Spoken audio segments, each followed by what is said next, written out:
Marami pong pag-iisip ang buhay kung ano ang kahulugan nito. Lalo kung isang tao ay medyo lampas na sa middle age na tinatawag, parang ang bilis-bilis ng pagdaan ng panahon. Parang ay takip silim ng buhay. Past middle age, life seems to be passing very quickly, and people begin to think about the meaning and purpose of life once again. Parang pag teenager, nag-iisip ng what is life, what is the meaning of life. Then malilimutan yon dahil magiging busy. Mag-aaral, magtatrabaho, will raise a family, will try to survive, or even prevail. And then again, the cycle will begin. Kaya sabi nila siguro, life begins at 40. Kasi pagkatapos nun, magsisimula ka na mag-isip ng mga bagay na pinag-iisip mo nung teenager ka. Ecclesiastes 6:12, life is short and meaningless, and it fades away like a shadow. Who knows what is best for us? Kaya sa atin pong pag-aaral ngayon, itatanong natin, what is good to do in this short life? Maiksi naman talaga ang buhay. Pero hindi yan ang pag-iisip ng mga bata. Ang mga bata kasi ibang-iba pa yung pananaw. Lahat kasi sa kanila, future pa eh. Lahat na iniisip pa, kailangan ko matapos mag-aral, kailangan ko magkatrabaho, magkaroon ng asawa, magkaroon ng anak, mamaya magkaroon ng apo. Pero pag nandun ang lahat yun, nag-iisip ka na namang, ano pa ngayon ang natira sa akin? Kaya kadalasan, pag mayroong konting edad na, nagiging sentimental, mapaghanap, gusto yung mga tao laging nandun, lahat ng anak dumating, dumalaw, kasi para bang nabibilang mo na ang mga privileged days mo in life. Pero kahit hindi ka pa dumarating sa middle age or lumalampas dito, dapat maaga pa lang pinag-iisip mo na, what is good to do in this short life? Para walang maaksayang panahon. And what to do in this short life, especially in the second and final half of life. Kung mabubuhay ka ng 80, di 40, kalahati na. Kung 90, di 45. Kung 70, di 35. Kung 60, di 30. Kailan ba ang midlife ng isang tao? Hindi natin alam. Kaya dapat walang sinasayang na panahon. At yan ang gusto ng Diyos para sa atin, na huwag masayang ang ipinahihiram na sandali, na malubos natin at masulit ang panahong ipinahihiram sa atin. So what should be there to do in this short life? Ama namin sa langit, salamat sapagkat kami mahal mo, pinahihiram mo ng buhay, pinahihiram mo ng katawan na ito para malasap namin ang lahat ng mga ligayang katawan lang ang makakalasap. Salamat Panginoon sa ipinapahiram yung panahon. Nawa, matuto kami habang maaga at nang sa ganon, lahat ng nais mong maramdaman, maranasan, matutunan, magampanan namin ay mangyari. Enable us, O God, to see your face, to receive blessings from you. We like to hear your voice. Speak to us, Lord. Use your servant only as your tool, as your instrument, but be our teacher, be our healer, be our friend. In the name of Jesus, your Son, our Lord, we pray with thanksgiving.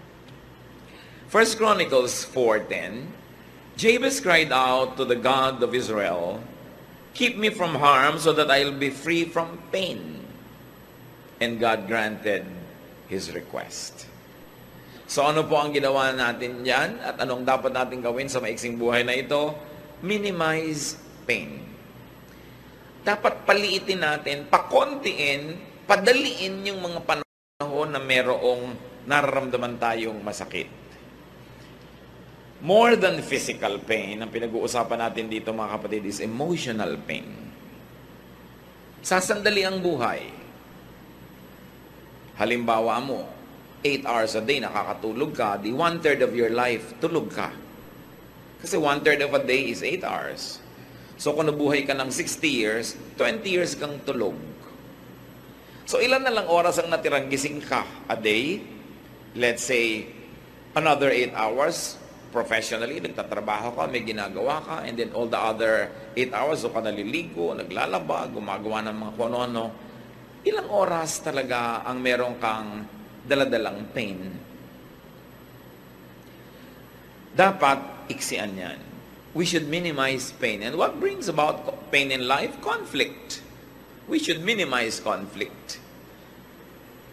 Yung meron kang kalaban, meron kang kainitan ng ulo, meron kang kakumpetensya, alangan namang araw-araw sa iyong buhay, alagaan mo na may ganon. So pag may conflict, what should you do? You harmonize or you avoid.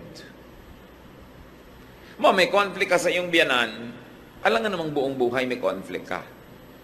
Alangan mang habang nandiyan siya, nandun ka, may conflict kayo. Gusto mo bang ganun ang buhay? So what should you do? You harmonize or you avoid. Hindi mo talaga ma-avoid, hindi kailangan bumukod ka ng tirahan, lumayo ka ng konti. Pero mas maganda, harmonize. Pag-aralan mo yung mga bihilig niya, yung gusto niya, sakyan mo na lang, hindi mo na kamamatay.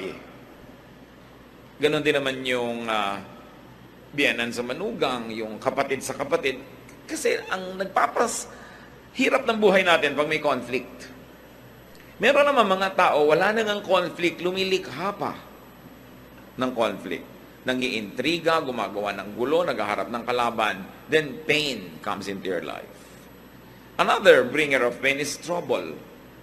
Awayan. Siyempre, yung conflict, pag lumaki, trouble na. What should you do, therefore? In this short life, make peace. Yun ay tinuturo ng Panginoon make peace. Sandali ka lang mabubuhay, uubusin mo pa sa trouble, pwede ka namang gumawa ng paraan para maging peaceful ang iyong buhay. Sa peace naman, dalawa lang yan manalo ka o magpatalo ka para may peace. Lagi kayo nagko-conflict mag-asawa, hindi ka naman manalo, magpatalo ka.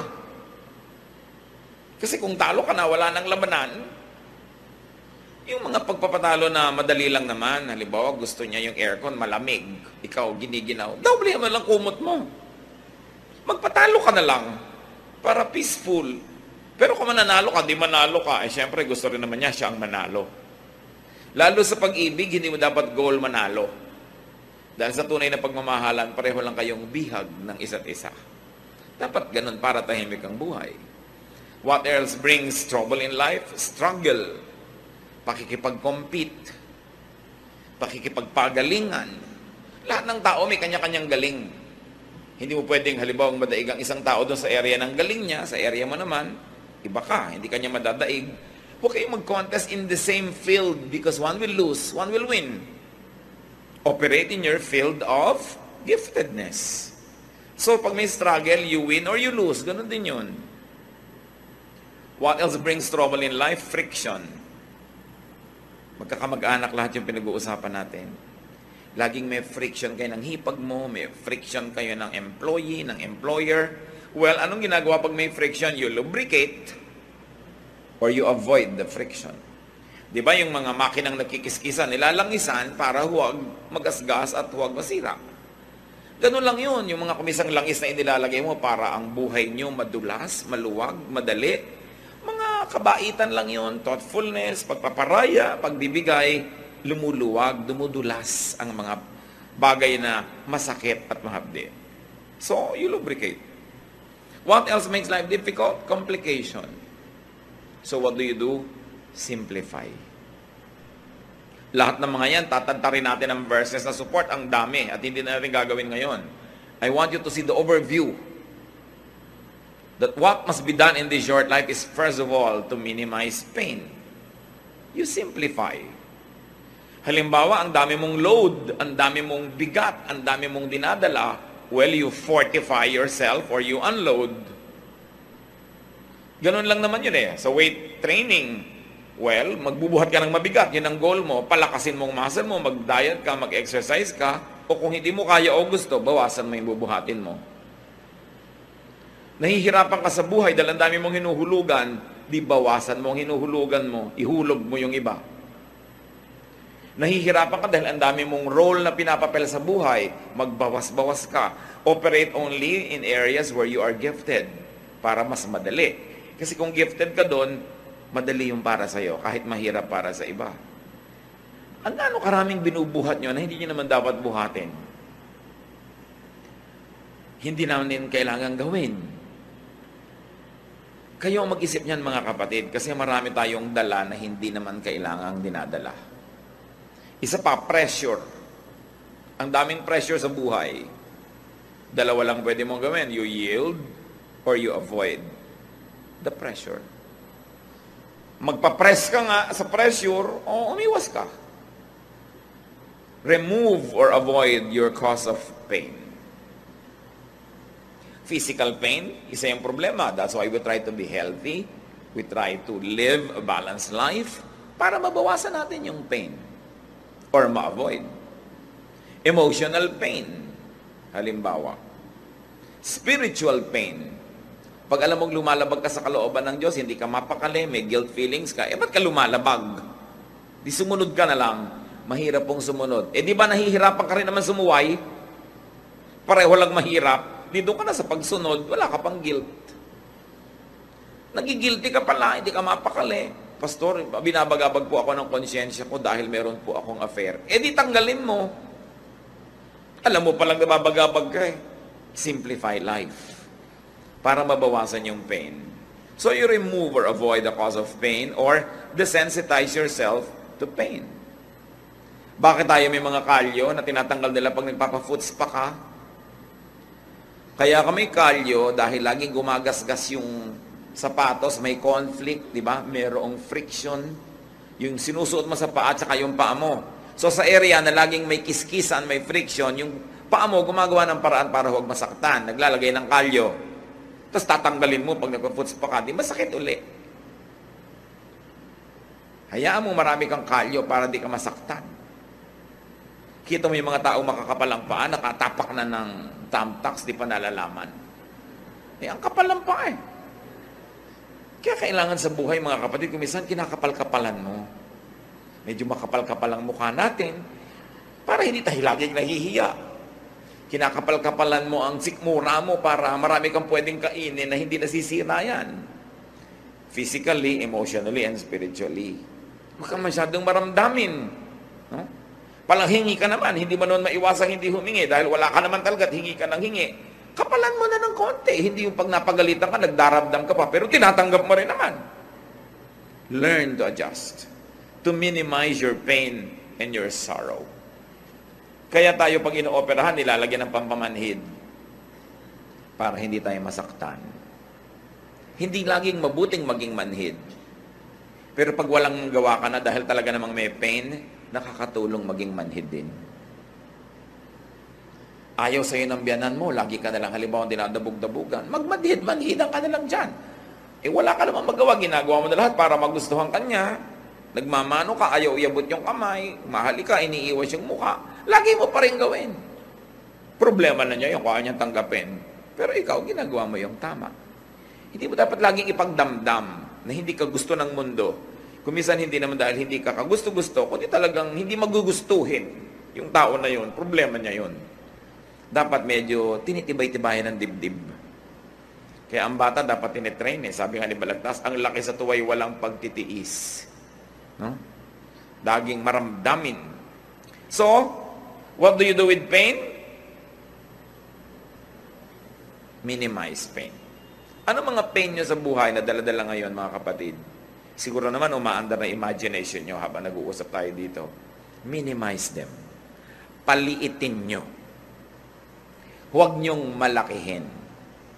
Kasi kung minsan iniisip mo palang yung problema, minamalaki mo na. Iniisip mo palang, imagination mo palang na hindi ka gusto, minamalaki mo na. Naman problema ka tuloy. So it's all in your mind. You've got to do something. Now, what to do in this short life? If you're going to minimize pain, meron ka naman dapat i-maximize pleasure and happiness. Yan naman ang palakihin mo. Paliitin mo yung mga masakit at palakihin mo yung masarap. Yung nakakapagpasaya, yung nagbibigay sa'yo ng kasiyahan. Ecclesiastes 5:18-19, this is what I have observed to be good. It is appropriate for a person to eat, to drink, and to find satisfaction in their toilsome labor under the sun during the few days of life God has given them. For this is their lot. Moreover, when God gives someone wealth and possessions and the ability to enjoy them, to accept their lot and be happy in their toil. This is a gift of God. So, may makakain ka, kainin mo ng buong saya. Meron kang masarap na inumin, inumin mo. Meron kang ginagawa, enjoyin mo ang bunga nun. Hindi trabaho ka lang ng trabaho, tapos tipid ng tipid ng tipid ng tipid. Kailangan enjoyin mo yung bunga ng iyong trabaho. At meron pang isa, dahil ka naman laging dapat magtrabaho, enjoyin mo yung trabaho mo. Paano naman po ako mag-e-enjoy? Ako'y taga-abot ng ticket sa toll gate, humaba na nga po yung kanang kamay ko. O yung kaliwa. O di enjoyin mo. Yun ang ipang-abot mo ng mga prutas. Dahil humaba ang kaliwa mo, kaabot mo ng ticket. Sabi ko, mag-resign ka, huwag ka magtrabaho dyan. Hindi po pwede. Yung pala, hindi naman pwede. Di enjoyin mo. Marami kasing bagay, mga kapatid. Kung ayaw nyo, tanggalin nyo sa buhay nyo. Hindi nyo kayang tanggalin. Tapos reklamo kayo ng reklamo, pero nandun din, ang dapat nyong gawin, tanggapin nyo siya. Turuan nyo ang sarili nyong enjoyin yun. Get what you like. But because you cannot always get what you like, what do? You learn to like what you get. Lalo sa pag-aasawa. Di ba? You get what you like, or you like what you get. Pero hindi pwedeng ayan na yan, laging nandyan, tapos tinatanggihan pa rin ang kalooban mo, pero nandun din. Malilito ka lang, magdadalawang loob, maguguluhan. Enjoy what is there. Huwag laging nagigilty pag nag-e-enjoy sa buhay, lalo't pinaghirapan nyo. Yung mga iba, maghirap ang bansa natin, bakit bumibili ka pa ng ganyan? Naghirap naman ako, bakit ba? Hindi ko na pepremyohan. At sa lagay, kung naghihirap yung bansa, lagi na lang din ako maghihirap. Laging ganun yung mga policy natin Mahirap ang bansa. Pwede naman ako mag-enjoy. Ba't ko idadama yung sarili ko sa hirap? Hanggang gumagawa ako ng mabuti, tumutulong ako sa kanila, ginagawa ko tungkulin ko, masama ba mag-enjoy? Dapat, nag-enjoy ka. Yung pa mga iba, ang dami-dami mga kapatid, ang hihirap nila, tapos ikaw at ang mga anak mo, ang sarap ng buhay nyo. Anong gusto mong gawin ko? Itapong ko to, ibigay ko lahat sa kanila. Ibinibigay sa akin ng Diyos. Ang mahalaga lang, nag-share ka. Isa madalas pangyayari sa atin ng mga kapatid Pagka ikaw ay medyo umangat sa buhay, tapos ang dami mga kamag-anak na ubod ng hirap, pinapagilty ka ng ibang kamag-anak mo. Binigay sa'yo ng Diyos. It's your lot. Enjoy it. Just don't forget to share. Kailangan hindi puro guilt. Find pleasure at work. That is important. Meron pa ako minsan, abroad, isang OFW, kumakain kaming ganyan ng masarap na pagkain sa isang magandang restaurant, biglang tumigil at tumagulgol. Bakit ka umiyak? Ang sarap-sarap po na kinakain natin dito, tapos yung mga kamag-anak ko po sa Pilipinas, walang makakain. Ipadala mo dun yan. Gusto mo? O tumigil kang kumain, dun ka. Dahil nawawalan kami ng gana. Alam niya naman ako sa kaprangkahan, sinasabi ko talaga yun. O, gusto mo lumabas? Hindi po. Gusto mo ipadala? Hindi po. Di kainin mo! Kaharap mo na yung pagkain, drama ka pa ng drama dyan. Sa palagay mo ba, kung hindi ka kumain ngayon, mabubusog sila doon? Binibigyan ka, enjoy it. Just don't forget to be good and to share. Yan lang lagi ang pang-balance noon. Nagtatrabaho ka naman, naghihirap ka. At sa lagay, papatayin mo yung sarili mo dahil lang may mga taong nagugutom. Kailangan marunong ka nun kasi ang Diyos, binibigyan ka ng grasya. Pag binigyan ka, gusto niya enjoyin mo Ikinatutuwa yan ng Diyos. Sabi sa Ecclesiastes 5:18, to find satisfaction in their toilsome labor. This is what people should do. How else do you maximize pleasure and happiness? Do what is pleasurable as long as you know na hindi ka napapasama. Hindi ka gumagawa ng masama, hindi ka nalalayo sa Diyos, nagpapasarap sa buhay mo, do it. Ba't ba tayo pinahiram ng Diyos ng katawan? Para parusahan? No. Espiritu tayo, pinahiram tayo ng katawan, suot mo lang yan sandali, tapos tatanggalin na uli yan, kaya habang suot mo yan, dapat ma-enjoy mo yung ine-enjoy ng katawan.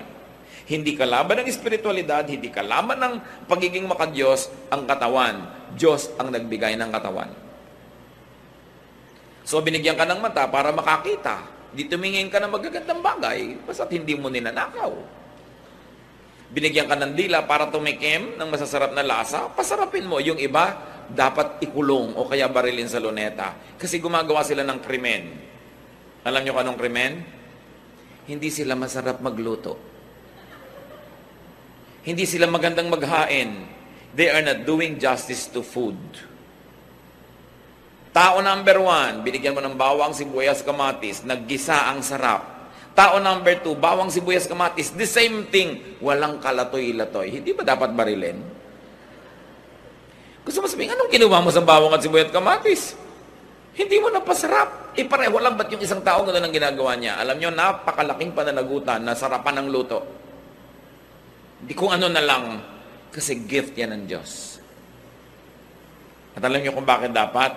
Kasi yung pinapakain mo, hindi ka naman sure na laging may gana. Kung minsan nagkakasakit yun, hindi na makakain, nakaswero na lang. Tapos hindi na nakatikim ng masarap na pagkain. Laging tuwing gagawa ka ng leche plan, parang pudding. Di ba? Magpapakain ka na lamang ng ube, kamote pa. Ba't ba pinipake mo pa? Mahal din naman yung kamote. Yung hindi gumagawa ng good justice to food.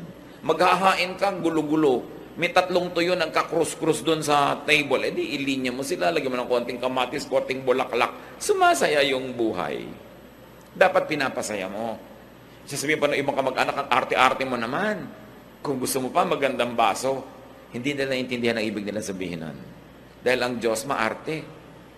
Pag tinignan yung hinihingi niya mga kurtina sa templo, mga furniture, gusto niya maganda. Because God is God of beauty. So you beautify your table. You make your food delicious and nice. Pinagtitimpla-timpla mo yung kinakain mo, gagastosan mo rin lang eh. You should do what is pleasurable. Find pleasure in what must be done instead of it being just a chore. So you maximize pleasure and happiness. And we go to the third point in what we should do in this short life. Do good. Maiksi lang ang panahon. Sandali ka lang pwedeng gumawa ng mabuti. Hindi lahat ng taong mahirap ngayon, mahirap bukas. Habang mahirap sila, tulungan mo na. Malay mo naman makaaho na sila dyan, hindi mo na kailangan tulungan later pa. Yung kailangan mong tulungan mo na ngayon kasi hindi naman laging mangangailangan yan. Sabi na nga nila, people need help in the beginning and at the end. So sa simula, tutulungan mo. Doing good gives mystical pleasure. May saya na hindi maintindihan ang taong nagbibigay ng bukal sa loob. Ito ang saya na hindi mararanasan ng mararamot. Hindi nila alam yung saya. Na mayroong bahagi ng iyong kaluluwang nakikiliti ng pagbibigay. At yung hindi marunong magbigay, hindi alam yung kiliti na yun. Hindi nila yung nararanasan. Doing good pleases God who can bless you. Lahat ng blessing na darating sa buhay mo, sa Diyos lang naman pwede manggaling. Pag nagbibigay ka at mabuti ka sa kapwa, natutuwa sa iyo Diyos, di siya magbe-bless sa iyo. Kaya masarap gumawa ng mabuti. And doing good pleases the spirit and the conscience. Kung minsan, meron sa ating nagdadamot-damutan, hindi naman talaga maramot. Anong ibig ko sabihin? Tinitikis yung pangangailangan ng kapwa, pero matapos nyo naman tikisin, nagigilty kayo, masama rin ang loob nyo, hindi kayo talaga maramot. Kasi yung talagang maramot, wala namang mararamdaman yun. Pag may nararamdaman kayong ganun mga kapatid, huwag nyo tikisin yung kabutihan ng loob nyo. Sundin nyo. Gumawa kayo ng mabuti. Kayo rin ang sasaya. Matutuwa pa ang Diyos, nakatulong pa kayo sa kapwa. And doing good gives you a savings feeling. Pag may ginawa ka ng mabuti, ang pakiramdam mo, para ka nagdeposito sa bangko. Pero pag kaya mong gawin, di mo ginawa, ang feeling mo parang may darating na parusa sa'yo. Bakit ka mabubuhay na may ganung feeling na negative? Pwede ka namang mabuhay ng positive yung feeling na meron kang dineposit. At ang totoo nun, may dineposit ka talaga. Meron pang isang maganda. Dahil alam nating lahat tayo ay haharap sa Diyos, doing good makes facing God an anticipated pleasure. Pagtadtad ng kabutihan ng buhay mo, hindi ka natatakot humarap sa Diyos. Excited ka pa nga dahil may awarding ceremony. Dahil alam nating marunong maggantimpala ang Diyos. Ngayon, pag hindi ka gumagawa ng dapat mong gawing mabuti, halos natatakot kang humarap sa Diyos. Kaya lalang nagiging doble ang takot sa kamatayan. Dahil may paghuhukom.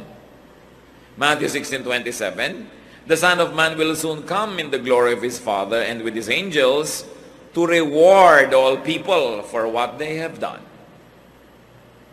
Ang gantimpala ng Diyos ay para sa ating ginawa. So dapat gumagawa ka ng mabuti. Naglilingkod ka sa kapwa. Naglilingkod ka sa kaharian ng Diyos. Dahil alam mong walang sayang. May gantimpala.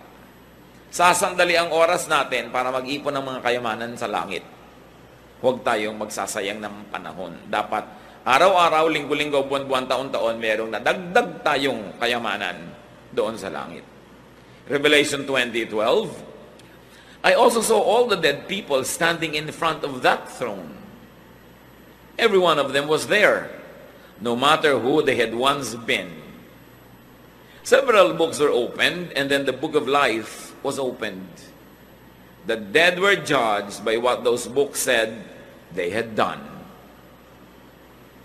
So ang magiging halaga mo doon sa walang hanggan ay yung nagawa mo dito sa lupa na may hangganan. May limitasyon, may bilang, konti lang ang panahon. Hindi dapat nasasayang. Kasi ang magiging halaga mo doon sa eternal life, sa eternity, yung performance mo dito. Siyempre, yung kulang sa performance natin, pinupuno ng Panginoon, lalo yung para ka maligtas, hugasan ang mga kasalanan mo, kahit ano naman gawin natin, hindi natin lubos magagawa yun. Kaya meron tayong tagapagligtas, si Jesus. Pag tinanggap mo siya sa iyong buhay, yung kulang sa iyo, ilalagay niya para ka mapuno, maligtas. Pero kaligtasan ang sinasagot ni Jesus, hindi service, hindi ministry. Ikaw ang gagawa nun. Believing in the Lord Jesus Christ and accepting Him into your life saves you. But after salvation, after you have accepted Jesus as Savior, then you have to follow Him as Lord. That means, susunod ka, maglilingkod ka. Bawat araw na ipinahihiram, binibigyan tayo ng pagkakataong mag-impok ng kayamanan sa langit. Dapat, hindi nasasayang. At habang gumagawa tayo ng mabuti, yung iba naman may nalilimutan. Kaya paalalahanan natin, do not forget to do and do not neglect doing good to yourself. Kasali ka, kapatid, sa gagawan mo rin ng mabuti. Yung iba ang buti-buting anak, ibinigay na lahat sa magulang. Ang buti-buting kapatid, ibinigay lahat sa kapatid. Pero pag tiningnan mo siya, mukha siyang naghihingalong tipaklong kasi hindi siya kumakain ng masarap, hindi siya nagbibihis ng maganda, wala na siyang fun, wala siyang pasyal. Hindi yon. Dahil ang sabi sa Mark 12:31, love others as much as you love yourself. So what is the presumption here?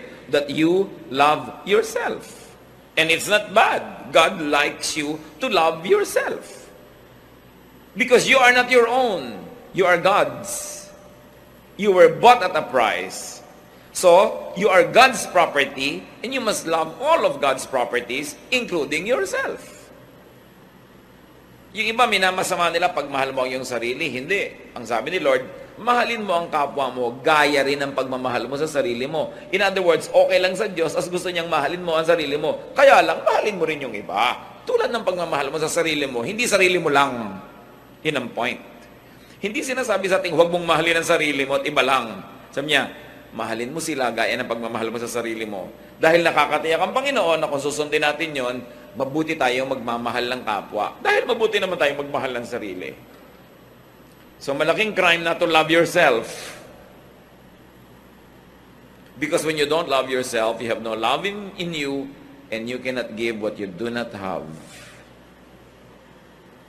Love others, but love yourself also. Isa pa pong kinakatakutan lagi ng mga tao, ano mangyayari kaya kinabukasan? Ano mangyayari sa future? Marami yan, mahilig magtanong. Naku, pastor, malapit na yata mag-unaw ang mundo, bumabaha na po sa ano. Luma na yan, mas malaki yung baha ni Noah. Wala nang, tatalo pa doon. Hindi bago yung baha-baha na yan. Bakit po ganyan? Parang naiiba ang klima.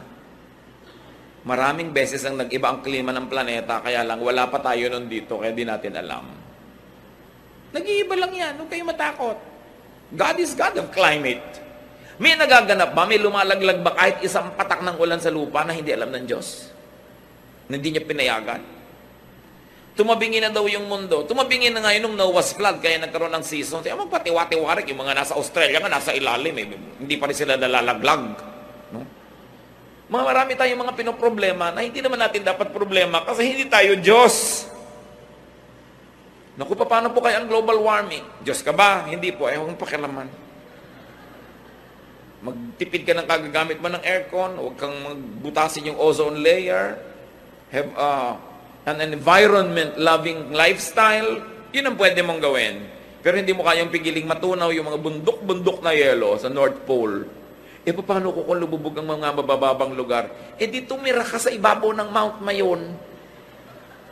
Alam niyo kung bakit napakarami ngayon taong nasasalanta ng mga baha? Kasi hindi naman natin dapat tinitirhan yung tinitirhan natin ngayong mga lugar Bakit ka lumulubog sa mga ganyan-ganyan? Kasi naman yung architecture na ginagawa natin hindi bagay sa ating klima. Kaya nga yung mga sinaunang bahay sa Pilipinas may mga silong, matataas ang silong. Natural bumabaha pagkatagbaha. Kung mataas yung silong mo, hindi ka lulubog. Nakabunggalo ka, lulubog ka nga. So sinisisi mo yung Diyos. Diba? Di taasan mo ang bahay mo. May silong ka pa. No? Mahirap kasi bunggalo-bunggalo lang yung mga bahay ngayon. Diba? Ginagaya natin yung mga bahay sa Amerika na ngayon, lubulubog na rin yung mga bungalo nila. Yung mga tabi ng ilog, tinitirhan natin. Hindi naman tinitirhan yan Tapos yung mga gilid ng ilog, sinasakop mo, hindi naman sa'yo. Pagkatuloy dumating yung maraming ulan, walang puntahan, di natural, papasok sa bahay mo dahil nandun ka Ang dami-dami pang lugar sa planeta na walang bahay. Hindi rin binabaha. Mali lang ang lugar ng mga tao. Kaya dapat yan, iniisip natin, huwag kayong natatakot sa mga ganyan. Because God is God. No? At kung gusto ba niyang ilubog ang lahat, tulad nun, di ba binuhay niya si Noah? Dapat ang isipin nyo, sana pag pinalubog ng Diyos ang lahat, maisipan naman niya akong buhayin. So, i-please mo ang Diyos. Dahil siyang may hawak Huwag mong hawakan yung hindi mo kayang hawakan. Huwag mong problemahin yun, hindi mo kayang lutasin. At pag walang kalutasan, hindi problema yan. Dahil ang problema, may kakambal na solusyon. Pag walang solusyon, therefore, hindi problema. Hindi dapat pinoproblema kasi walang solusyon.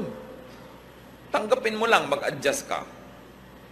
Iniisip mo ano kaya mangyayari from ganito, pagdating ng panahon, para kayo sumaya, what to do in this short life, mga kapatid, live by the day. Hindi mo alam ang mangyayari sa isang taon, pero alam mo ba nangyayari ngayon? Opo, di ngayon ka mabuhay. Kasi itong alam mo, bakit pina-fast forward mo yung wala pa? Matthew 6:34, don't worry about tomorrow. It will take care of itself. You have enough to worry about today. Tanim niyo sa isip niyo yan.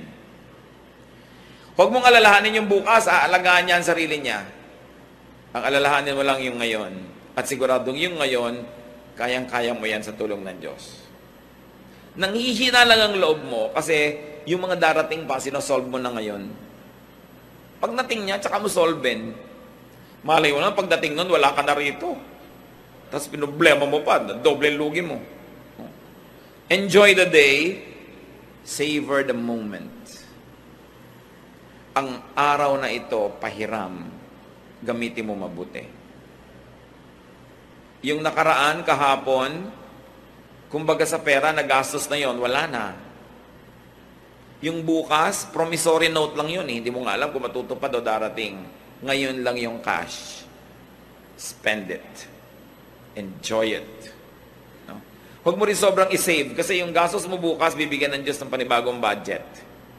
Binadgetan ka ngayon, di mo ginastos. Nilaan mo bukas. Bukas may iba na naman budget yun Because the blessing of the Lord is new every morning. It's new, hindi siya kulang. Kung minsan, you're playing too safe, so para ka rin magtipid, hindi ka na nag-enjoy. Although, magbuti naman nagsisave ka kahit paano. Kaya dapat binabalance mga kapatid. Dapat alam mo rin how to enjoy the day. Kasi ang araw na ito, pag hindi nyo na-enjoy, hindi na ito babalik kahit anong gawin nyo. Tapos na to. So habang narito, lasapin. Bukas, may panibagong grasya. Bukas, nandun pa rin ang Diyos. Napakaganda ng inilaan ng Panginoon para sa atin. Sabi, no eye has seen, no ear has heard, no mind has conceived what God is prepared for those who love Him. Ibig sabihin, papaganda ng papaganda yan, hindi papangit. Huwag ka masyadong magpatakot sa mga nananakot lagi. No? Ang mahalaga, please God. Trust God. Enjoy the moment. Do good. And another thing, brothers and sisters, don't always hurry. Huwag kayong lagi nagmamadali. Pag lagi ka kasi nagmamadali, nakakalimutan mo nang lasapin yung ganda ng ngayon eh. Okay, natapos mo nga lahat ng gagawin mo. Mauubusan ka ba naman ng gagawin? Di ba? Hindi naman. Hindi naman yan nauubos. Pero ang nawala sa'yo, yung araw na yon, yung enjoyment na para sa araw na yon, forfeited na yon, tapos na. Siyempre naman, kung may deadline ka, dapat ka magmadali. Pero huwag mong gagawin yung buong buhay mo ay isang buong pagmamadali. Kasi sandali lang ang panahon dito. Dapat marunong rin mag-pacing. How do you enjoy the day, brothers and sisters? Don't live on rewind or fast forward. Huwag kayong magpatali sa nakaraan. Tapos na yun eh. Huwag nyo ring laging isipin yung darating pa dahil wala pa yon. Itong moment na ito, pag inubos ko sa pag-iisip ng nakaraan, hindi ko na-enjoy yung moment na ito dahil nadoble yung oras na binigay ko sa nakaraan. Right? Ngayon, pag inisip ko yung darating pa, nadoble yung oras pa darating pa. Yung pag dumating na siya at yung ngayon ay binibigay ko na sa kanya. Sinong nanakawan? Yung ngayon. Do not give to yesterday, do not give to tomorrow by stealing from today. Because today is all you have. Kailangan yon malasap.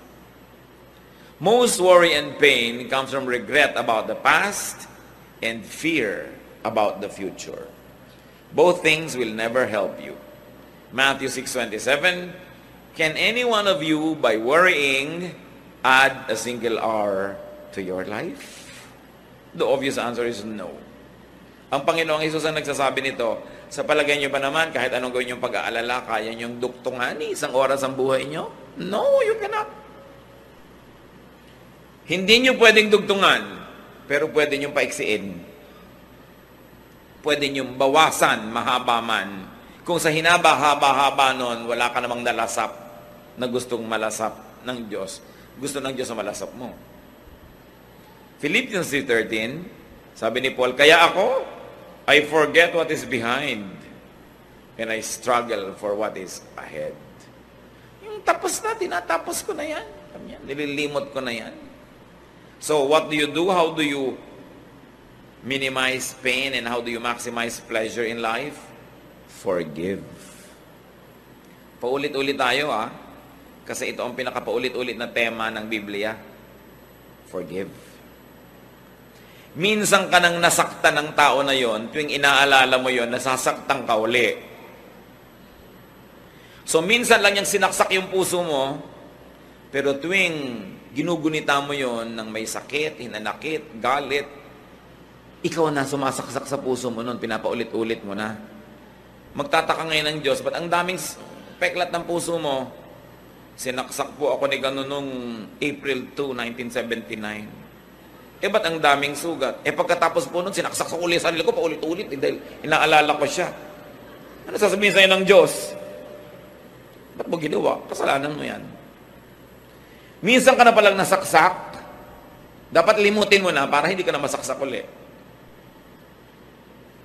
Pero pag lagi mong inaalala, ikaw na nagpapahirap sa buhay mo nun. Kaya ang itinuturo ng Panginoon, forgive. Why forgive? Kasi hindi mo na pwedeng ibalik yung panahon. Nangyari na eh. Magpatiwati-wari ka man dyan, hindi na maibabalik. So magpatawad ka para yung natitira pang oras sa buhay mo, huwag madamay dun sa nasira na noong nakaraan. Lumalaki yung sira abang di ka nagpapatawad. And while it is difficult to forgive, also try to forget. Gano'ng karami mga nariyan, may mga hinanakit kayo sa magulang nyo, hanggang ngayon nandiyan sa puso nyo. Dahil napakaraming nabasag na palayok sa mukha nyo yung nanay nyo. Diba? Dahil may initin ng ulo, sa inyo galit na galit. Pero yung iba nyong kapatid, hinihimas-himas pa niya yung mukha. May ganun diba? Okay, unkind sa iyo yung magulang mo nun. Nung pa yun, tapos na. Habang inaalala mo ngayon, ikaw na yung unkind sa sarili mo. Dapat mo malaman, ikaw na gumagawa niyan dahil hindi na nila uulit. Nasa ba yung magulang mo na hinahataw ka ng palayok? Patay na po. Ba't ang dami po rin pasa? Hataw-hataw ko po sarili ko Naala-alala ko. Di, sino may kasalanan? Ikaw. Tandaan niyo mga kapatid, ano man yung atraso sa inyo ng mundo, ng taong ito, hindi na yun matatanggal kasi tapos na. Ang pwede nyo nalang gawin, huwag nyo nang i-replay, Kayo pag nakakita ng pangit na eksena sa pelikula, gusto nyo replay, rewind. Di ba ayaw nyo? Ba't nyo nire-replay yung mga sama nyo ng loob, mga galit, mga hinanakit? Tama na. Kasi self-torture yan. Sabi ni Paul, I forget what is behind. If you cannot forget it because you're godly, at least forget it because you're wise. Because you are the beneficiary when you forgive and forget. Lalo't namatay na, huhukayin nyo pa ba sa lupa, gaganti pa kayo? Wala na At kahit gumanti pa kayo, hindi na rin maibabalik yung natanggal sa inyo, yung nasaktan sa inyo. So, ang pinakamaganda na lang gawin dyan, ilibaon nyo na, kalimutan nyo na, and travel on as best as you can. Marami pang natirang pagpapala ang Diyos. Ngayon, nabubulag tayo, hindi natin nakikita yung pagpapala kasi lagi nating nililingon yung dating mga pait at dusa at hirap ng buhay natin. Nadadaya tayo. This is the work of the enemy. The enemy deceives us into being tied down to the past and too scared about the future that you forget to enjoy today. Si Lord ang may sabi, live by the day. Let tomorrow worry about itself. Alam niya ang itinuturo niya sa atin. At panglima, that we should do in this short life, prepare to meet your God because you will. Ecclesiastes 12:7, pag namatay tayo, the dust returns to the ground it came from, and the spirit returns to God who gave it. Yan ang sure. Hindi tayo sure tungkol dyan sa mga mangyayari sa mga planeta, pero may isang sure, you will meet your God. So prepare for it. That's why you do good. Kung ano man yung good na yon, kayo mag-define sa buhay nyo. Kasi alam nyo rin what is bad. Do good. Make peace with God. Banggain nyo na lahat, wag lang Diyos. Suwayin nyo na lahat, wag lang Diyos. Kalimutan nyo na lahat, wag lang Diyos. Yan ang pinakamalaking pagkakamali na pwede natin magawa. Make peace with God. Because when you are at peace with God, all else will follow. At kahit awayin ka ng mundo, kakampi mo naman ng Diyos, nakasandal ka, hindi lang sa pader, sa Diyos. Huwag kayong gagawa mga kapatid nung alam nyo ayaw ng Diyos sa ginagawa nyo. Tapos gagawin nyo pa rin.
Para lang sa cheap thrill, para sa konting saya, mas ang laki ng pagdurusa mo. Lugi ka doon. Make peace with God. Because when you're at peace with God, you're at peace with yourself. So pag may ginagawa tayo, araw-araw mga kapatid, maliit man o malaki, itanong nyo yung 5 nating mga issues about what to do in this short life. Itanong mo, will this minimize pain? naiinis ako sa biyanan ko, uubusan ko siya ng ulam. No? Titirahan ko ng mga kalansay ng isda. Ang isda pa naman dulong. Pero mahirap yatang hinainan nyo para itira mo na lang ang tinik. So itatanong mo, will this minimize my pain or will this increase it? May kalaban ako, lalo ko siyang sasaktan. Ang tanong, will this minimize the pain o lalo lang siya magagalit sa akin, gaganti, hindi na ito matatapos? Lagi nyo itanong yan, will this minimize my pain? Manonood ako ng malungkot na drama at pelikula, itatanong dyan, will this minimize my pain or will this increase it? Alam nyo na ang dapat gawin. Then you also ask, will this maximize pleasure? Magluluto ako, sasarapan ko pa ba to? Will this maximize pleasure? Then sarapan. Meron akong gagawin, will this maximize pleasure? Tamad akong mamalansya, pero lahat na lang na humaharap sa akin, halos itago ko yung sarili ko dahil para akong hinugot mula sa kung saang maliit na lungga. Plansyahin mo na lang kasi it will maximize your pleasure in showing yourself to people. Diba? Yung itatanong mo, paano ko ba mapapadagdag yung sarap at ganda? Then, meron tayong ginagawa, you ask yourself, am I doing what is good? Tapos, nag-aalala ka na naman, may naalala kang kahapon, bukas you ask yourself, teka, am I living by the day? Ine-enjoy ko ba ang araw na ito? O ginagawa ko ba yung mabuting tungkulin ko sa araw na ito? O nalilibang na naman ako at nadadaya ako at kung saan-saan nakakarating aking isip? At pag may ginagawa pa tayo mga kapatid, itong huli nyo itanong, will this prepare me to meet God? Lalo ko bang ikatutuwa? Nahaharap ako sa Diyos o iiwasan ko yung mga panahon na yun? What causes pain in your life?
Konti lang pong pain sa buhay ang hindi natin pwedeng iwasan. Marami nga dyan, self-inflicted. Isipin natin lahat yon. Sabi sa Desiderata, strive to be happy. Pagsikapan mong sumaya. Pinagsisikapan yan, pinagtatrabahuhan yan, hindi yan nangyayaring natural lang. Sinasadya para ka sumaya. Mga naghahanap ng partner sa buhay, yung mga sa inyong qualified pa, yung may partner na manahimik kayo dyan, like what you get. Naghahanap kayo ng partner in life, nagtatanong-tanongan kayo, ano bang hahanapin kong mga qualities? Diba? Isang quality ang sasuggest ko sa inyo, piliin nyo yung nagpapasaya sa inyo.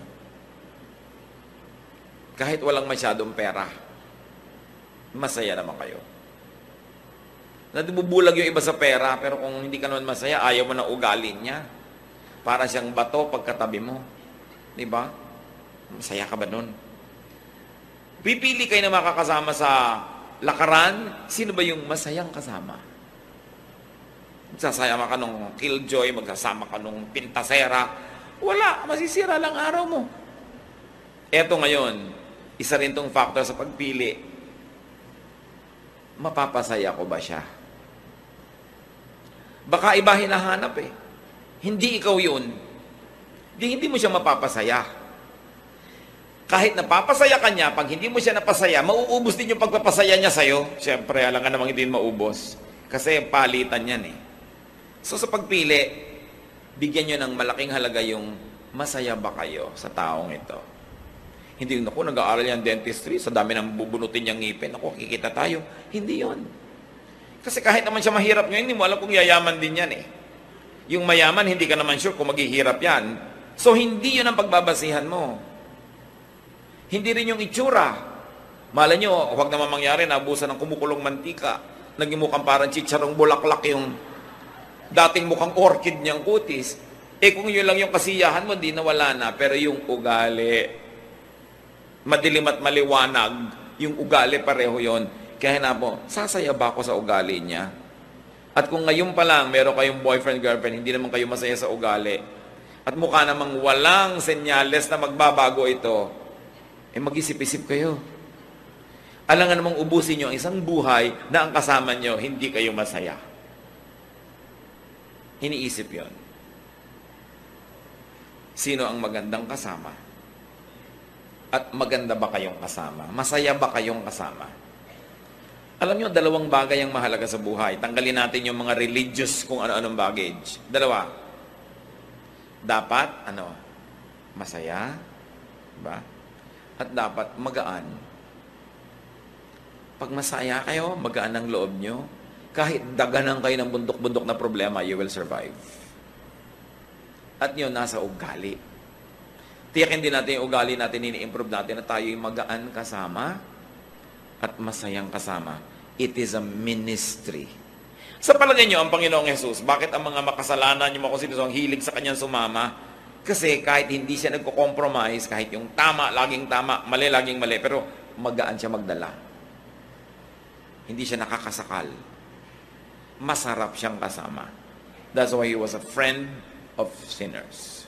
Dapat gano'n din ang ating policy. Gaano karami pang araw, oras, linggo natitira sa atin mga kapatid na ipapahiram ng Diyos? Kung may nasayang na tayong marami nun, tigilan na natin yon. Let's maximize our happiness. Let's maximize the happiness of people around us. Maging agent of peace and happiness tayo. And let's minimize our sorrows. Ama namin, turuan mo kami maging marunong. Ma-identify namin yung nagpapalungkot na pwede naming alisin, nagpapahirap na pwedeng bawasan o buong-buong bunutin sa buhay namin. Malaman namin kung ano yung mga nagpapasaya, nagpapagaan, yun ang aming paramihin pa. Turuan mo kaming laging gumawa ng mabuti, makipagkasundo sa iyo at maging handa sa pagharap namin sa inyo. Magbulay-bulay tayo mga kapatid sa ilang saglit ng katahimikan. Ang gusto ng Panginoon sa atin isang buhay na maginhawa, masaya at tahimik. Let's ask the Lord to reveal to us our self-invented, self-manufactured, and self-inflicted pain. Lord, reveal yourself to us as we spend some time in silence. Speak to us.